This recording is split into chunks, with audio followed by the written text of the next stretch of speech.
My name is Evadne Whitmore, and at 70 years old I've learned how to disappear in plain sight.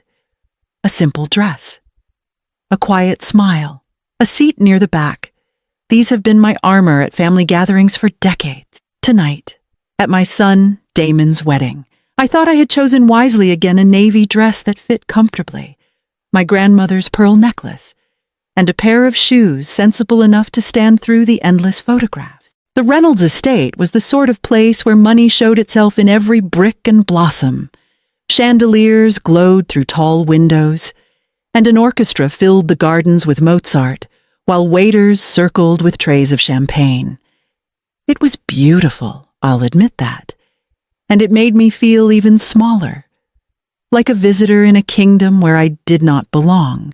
When Damon brought me over to meet his new wife's family, I held my breath and braced myself for the usual polite smiles. Clarabelle's parents, Robert and Paula Reynolds, were already surrounded by well-wishers, both of them radiating the kind of ease that comes from old wealth. "This is my mother," Damon said, drawing me forward.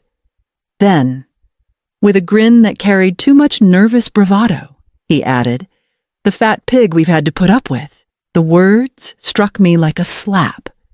Laughter rippled around the circle, brittle and sharp. Clarabelle tittered behind her hand. Even Paula's jeweled bracelets chimed as she laughed. I stood frozen, heat rising in my cheeks, my body anchored by shame. Damon looked pleased with himself, as if a cheap joke could make him seem taller in their eyes. I wanted to shrink into the carpet, but the pearls at my throat reminded me to keep my chin high. I had survived harsher words, survived worse than ridicule. Still, the cruelty of hearing it from my own son pierced deeper than I expected. Then the laughter began to falter. Robert Reynolds, tall and silver-haired, had gone very still. His gaze locked on me, not with amusement, but with something closer to alarm. His smile thinned, and the color drained from his cheeks. "Evadne Whitmore," he said quietly, almost to himself.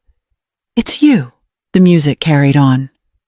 But the air between us tightened, as though the chandeliers had dimmed just for that moment. Robert's voice cut through the chatter like a blade. "My name," spoken with that note of disbelief, made the laughter around us falter. Clarabelle blinked between her father and me, confusion knitting her perfect brow. Paula, ever the socialite, recovered first, her laugh ringing out a shade too brightly, as though volume could smooth over tension. "Robert, darling, don't be rude," she said, touching his arm with a hand heavy with diamonds. But I saw the stiffness in her shoulders, the way her eyes avoided mine. Robert didn't look away. His expression shifted from surprise to something darker, as if memory was catching up to him. I knew exactly what he was seeing, a conference table in a glass tower in Richmond. 3 years ago, when his company teetered on collapse, he had expected another faceless corporation to take it over. Instead, I had sat silently at the far end, letting my attorneys speak while I kept my presence as small as possible. I had worn the same pearls that now rested against my throat. He hadn't thought twice about me then, just another widow tagging along. Perhaps. Now recognition dawned. His jaw tightened, his eyes narrowing as he replayed the moment when he signed away Reynolds Holdings. Clarabelle tried to laugh. "Dad, you must be mistaken. This is Damon's mother, not some investor." But Robert wasn't laughing. He studied me with a sharpness that made my pulse thrum. I kept my face calm, though inside my chest the old fear pressed in, the fear of being seen too clearly. I had spent 15 years cultivating invisibility, letting others believe I lived on a pension and memories. Tonight, in one careless introduction, the mask slipped. Paula's smile returned, brittle as glass. "Well," she said, raising her flute of champagne, "we're all family now."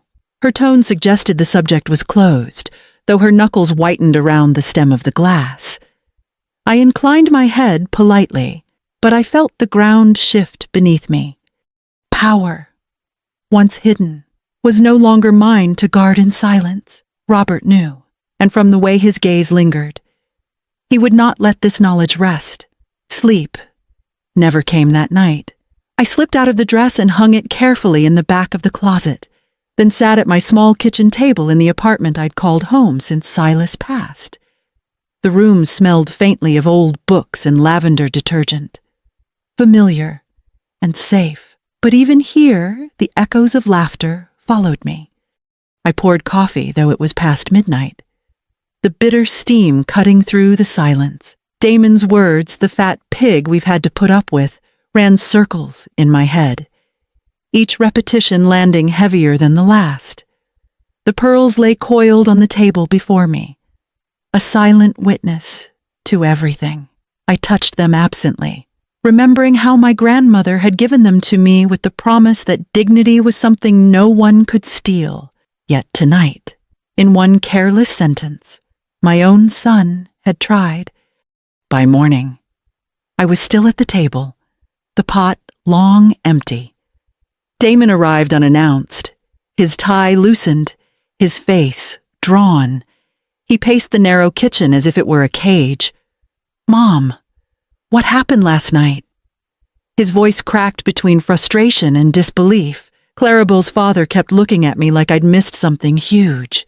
He pulled me aside, asked questions about Dad's patents, about you. Why would he think you were involved in business deals? I kept my hands folded to still their trembling. Damon had always been blunt, never patient with half answers.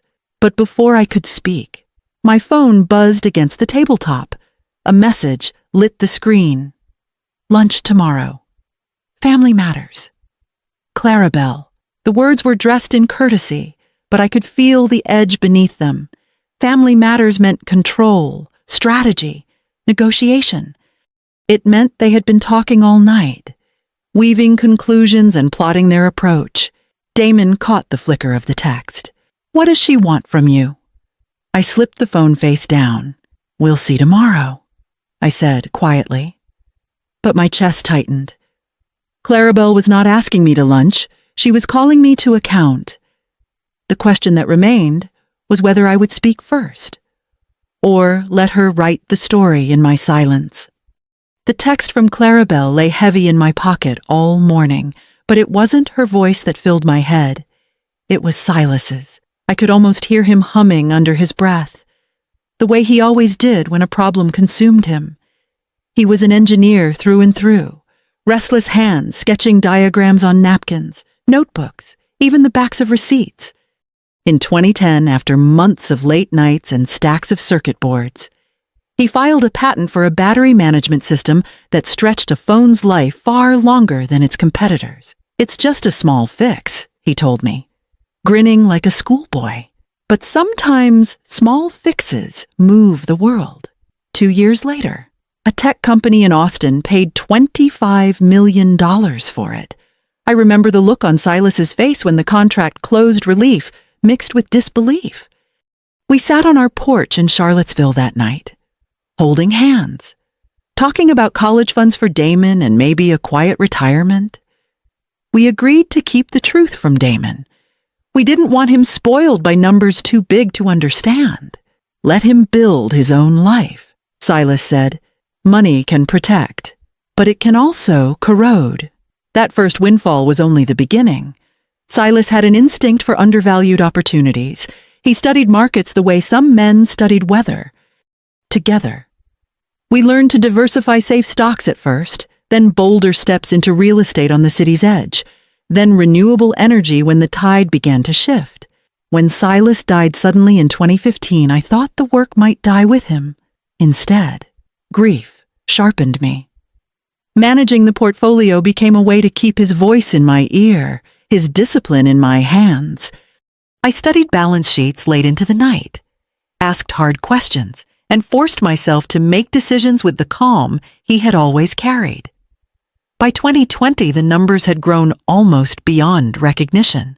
One of those choices led me to Reynolds Holdings, Robert's legacy company. It was failing under his debts, but its bones were strong.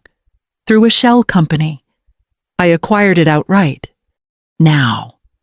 As Damon looked at me across the breakfast table, suspicion in his eyes, I wondered how he would see it if the truth came out an act of sacrifice, or a betrayal carefully hidden in plain sight. The glass house glittered in the noon sun, its glass walls catching the bustle of downtown Charlottesville. Inside, the tables gleamed under white linen, every place setting arranged like a promise of sophistication. Clarabelle had chosen it carefully expensive enough to set the stage, public enough to keep tempers in check. She was already seated when Damon and I arrived, a slender figure in a cream designer suit that could have paid a semester's tuition. Her hair was swept back. A magazine spread come to life. She stood, air kissing me before gesturing to the waiter for $1,000 Bordeaux. "Now that we're family," she began, her voice syrupy but firm. "I think we should talk about structure. Families thrive when they plan together." She slid a folder across the table, its embossed cover already smudged with her fingerprints. Inside, neat charts and legal drafts laid out her proposal, a family trust, governed equally by 3 votes hers, Damon's, and mine. Damon shifted uneasily in his chair. "Clarabelle," he started, but she pressed on. "This ensures transparency," she explained, eyes glinting with ambition. "We make decisions collectively. It protects everyone's interests." I studied her calmly, then let my gaze drift to Damon, whose fingers tapped nervously against his water glass. He looked younger than his 32 years, caught between loyalty and bewilderment. Closing the folder, I folded my hands over it. "Clarabelle," I said softly, "tell me something. Do you love my son, or do you love the idea of him?" Her composure faltered. The practiced smile wavered, eyes flicking toward Damon as though for rescue. For a moment, the clatter of dishes and hum of other diners filled the silence she left behind. Damon cleared his throat, but no words came. I sat back, letting the weight of the question hang where her rehearsed lines could not reach. The wine arrived, its ruby liquid catching the light, but the taste had already soured. Across from me, Clarabelle forced her smile back into place, though her hands betrayed her, trembling slightly against the stem of her glass. Damon's discomfort deepened, and I knew the fracture between them had only begun to show. James Sullivan's office overlooked the courthouse square, a paneled room lined with shelves of thick financial manuals. I had sat across from him many times before, usually for quiet reviews of investments, estate planning, tax strategies. Today, the air carried a different weight.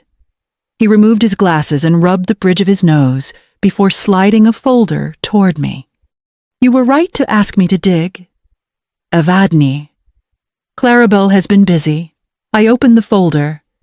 Inside were invoices from Aguilar Investigations, a private firm known for discretion.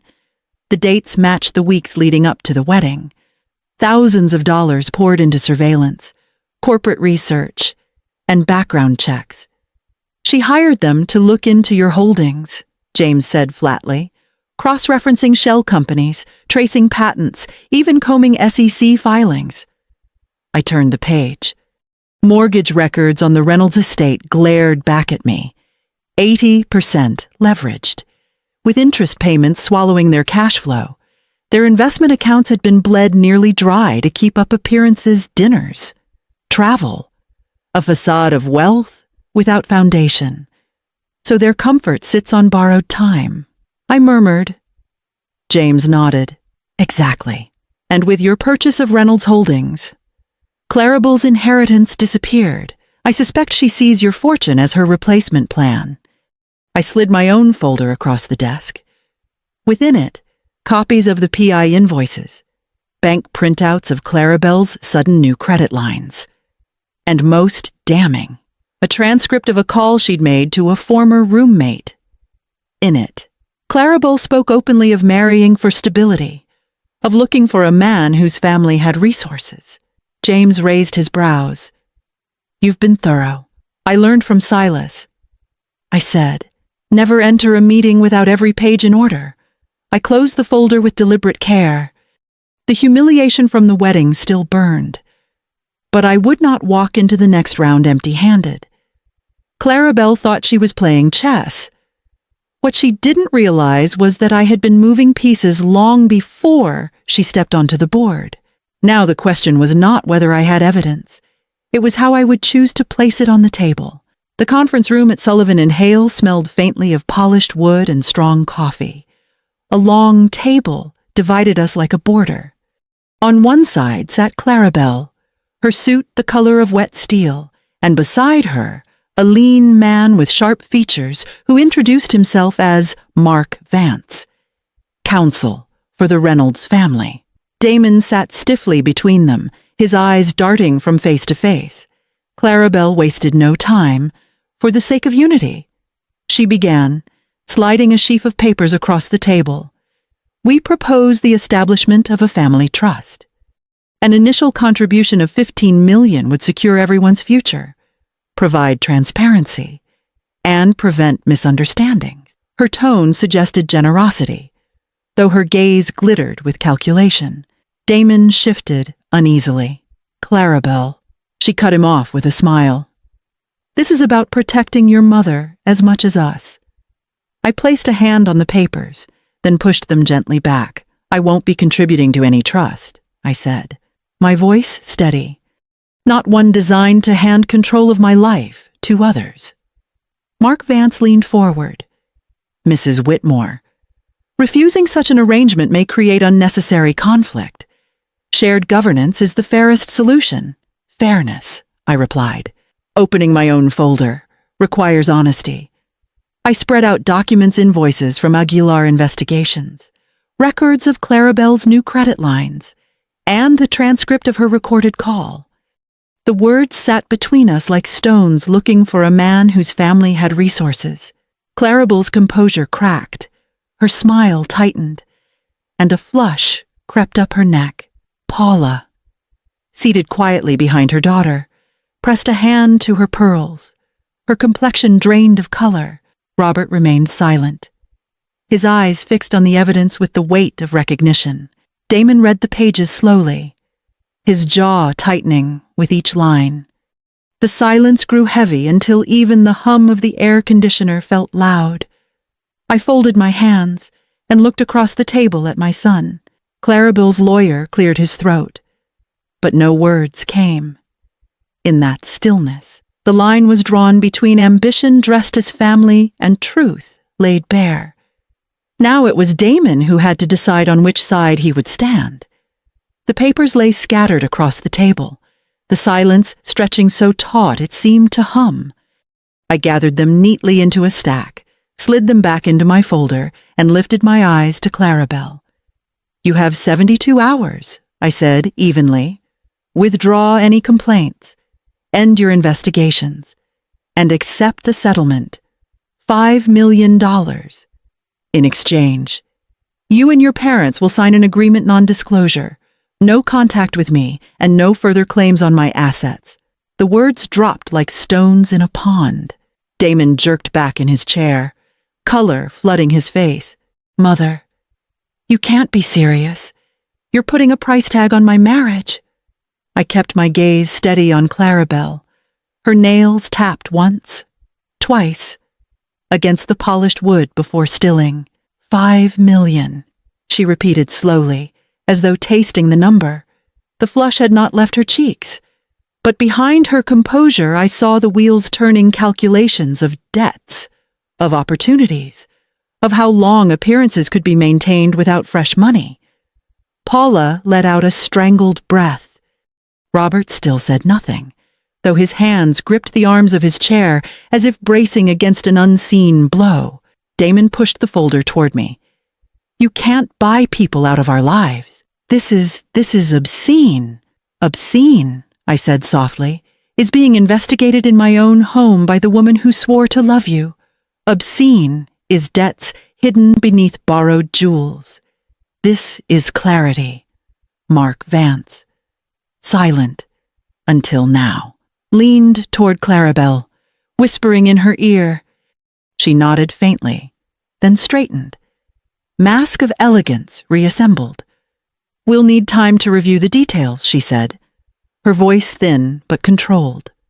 72 hours, I repeated, rising from my chair.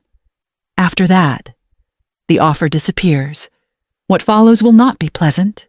Damon stood too, but his eyes darted helplessly between us, between the woman he married and the mother he had humiliated. The room held the weight of a contract that was more than paper. It was a mirror, and soon it would show him who Clarabelle truly was. The 3 days that followed crawled with an uneasy quiet. Damon kept his distance, torn between two worlds, while I waited in my apartment with the phone never far from reach. When the call finally came, it was not from Clarabelle or her lawyer, but from Damon himself. "Mom," he said, voice low and ragged, "I need you to come." He met me at their townhouse near the university. The house still smelled of new paint and staged furniture, as if they had moved in only to impress guests. Clarabelle stood by the window, arms folded, her expression polished but brittle.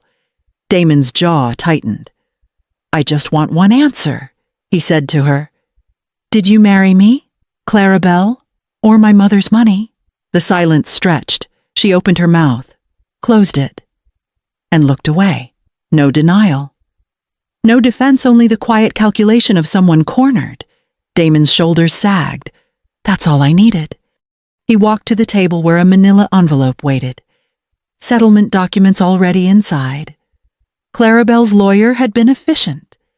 She signed with a graceful hand, as though it were just another social contract, then slipped the pen back into its case. By evening, the funds were transferred within a week. Damon filed for divorce, citing irreconcilable differences. Clarabelle moved back to her parents' estate, her silence at that moment echoing louder than any confession. The following Sunday, Damon asked to meet me at the same church hall where the wedding rehearsal dinner had been held. This time there were no chandeliers, only folding chairs and the hum of a weak air conditioner. He stood before a handful of family and friends, his voice carrying without music or laughter. "I humiliated my mother in front of you all," he said plainly. "I thought I was making a clever joke, but it was cruelty. She deserved respect, and I gave her shame. I can't undo it. But I need you to hear me say I was wrong." His words were steady, though his hands trembled at his sides. When he finished, he turned to me, eyes wet, waiting not for applause, but for mercy. Spring came to Charlottesville with a softness that seemed to wash the slate clean. By then I had left the apartment and settled into a modest brick house just outside Monticello's gates. The place was nothing extravagant.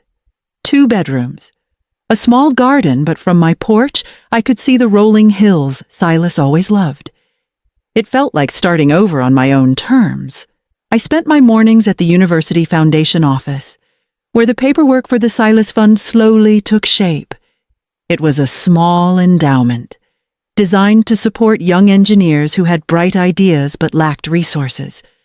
Each time I read a proposal from a student describing the machine or circuit they dreamed of building, I felt Silas's presence, steady as ever, guiding the work forward. One afternoon, Damon arrived with someone new. Her name was Sarah, a history teacher at the high school. She had kind eyes, the sort that linger on your face instead of drifting to your jewelry. She shook my hand warmly, then laughed about the potholes on the road leading up to my street. Not once did she ask about investments or companies. She only wanted to know if I liked to read. I set out tea in the living room. Damon watched me closely, perhaps wondering how I would react to this gentle intrusion of hope into our lives. For the first time in a long while, I felt peace seeing him beside someone who valued him rather than his imagined inheritance around my neck. I wore my grandmother's pearls. They had hung heavy on me at the wedding, a chain of humiliation. Now, in the quiet light of my own home, they felt different no longer, a weight but a crown of dignity, proof that respect, once reclaimed, cannot be taken away again